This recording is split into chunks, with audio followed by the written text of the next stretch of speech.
की जय। मंगल मूर्ति सद्गुरु मिलवै सर्वाधार, मंगलमय मंगल करनो बिनवो बारंबार। ज्ञान उदधि अरु ज्ञान घन सतगुरु शंकर रूप, नमो नमो बहुभारी सकल सुपूजन भूम। प्रातः स्मरणीय अनश्री विभूषित प्रमराद ब्रह्मलीन महर्षि में ही परमहंस जी महाराज के चरण कमलों में कोटि से नमन। इनके मस्तुष्क स्वरूप है महर्षि संसेवी जी महाराज के चरण कमलों में कोटि से नमन। हृदय स्वरूप महर्षि शाही स्वामी जी महाराज के चरण कमलों में कोटि से नमन। अन्य महात्माओं के चरण कमलों में कोटि से नमन। यहाँ पधारे हुए जितने भी सत्संगी वृंद माता एवं बहनों हैं उनके चरण कमलों में कोटि से नमन। आज हम लोग भाग्यशाली हैं कि हमारे डॉक्टर साहब पहले से ही पधारे हुए हैं, तो गुरु महाराज से प्रार्थना करते हैं किसी तरह हमारे डॉक्टर साहब समय से आ जाएं ताकि एक विशेष आशीर्वाद हम लोगों को प्राप्त हो। तो ये बड़ी भाग्यशाली बात है। और हमारे आज विशेष जो विश्वनाथ बाबू के और सब सगा संबंधी सब आए हुए हैं, मैं उनको विशेष रूप से प्रणाम करता हूँ।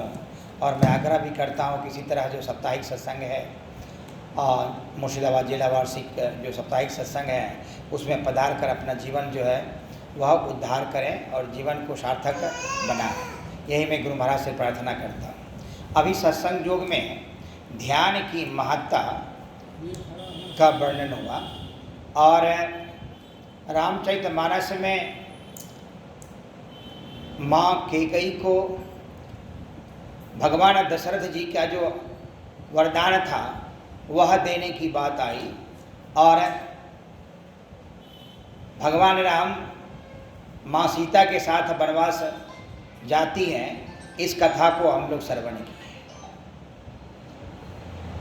सत्संग योग में जो हम लोग अभी पढ़े वह बड़ी बात है। कहता है कि जो शिव नेत्र होता है उसी को आज्ञा चक्र भी कहते हैं। और जब आज्ञा चक्र में हमारी ध्यान जब बैठता है और हम ध्यान करते हैं तो एक अधम से अधम व्यक्ति भी अपने को परम धाम को प्राप्त कर सकता है, एक पापी भी पुण्य को प्राप्त कर सकता है। यह ध्यान की महत्ता है जो गुरुदेव हमारे बड़े सहज रूप में हम लोगों को प्रदान की है।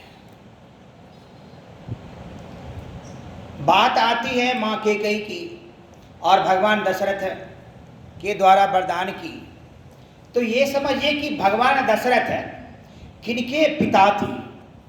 भगवान राम के पिता थे। वो कितने सुकर्मी व्यक्ति होंगे, कितने पुण्यवान व्यक्ति होंगे जिनके घर में या जिनका पुत्र भगवान राम हो।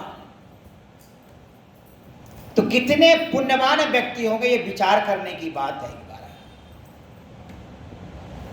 हमारे देश में जितने भी संत हुए, स्वामी विवेकानंद जी महाराज, रामकृष्ण परमहंस जी महाराज, जितने भी ऐसे संत हुए इस कलयुग में, उनका भी नाम हमारे देश में नहीं पूरे देश में लिया जाता है। और उस समय में जब जो जिसके पिता भगवान, जिसके पुत्र भगवान राम हो, उस सोचिए पिता कितने पुण्यवान हो। और ऐसे व्यक्ति को भी कर्म जो है वह पीछे नहीं छोड़ा। उसको मनुष्य जोनि में आने पर, मनुष्य को प्राप्त करने पर, इस शरीर को धारण करने पर दुख मिला। यह बिल्कुल कहने की बात नहीं है, यह बिल्कुल सर्वविदित है और यह रामायण में दी गई है और ये द्वापर की बात है। और यह ऐसा झूठ नहीं है, बिल्कुल सत्य कथा है जो वाल्मीकि ने लिखा है, वाल्मीकि जी ने लिखे, बड़े सरलता पूर्वक बड़े बढ़िया से लिखा है। तो हम लोग तो एक अधम जाति के लोग हैं, अधम पुरुष हैं जो कि आप कल्पना कीजिए कि भगवान राम या दशरथ, भगवान की अगर कल्पना हम अपने पिताजी और अपने से भगवान राम की तुलना करें तो कितने नीचे हैं कि वह अब कल्पना नहीं कर सकते हैं।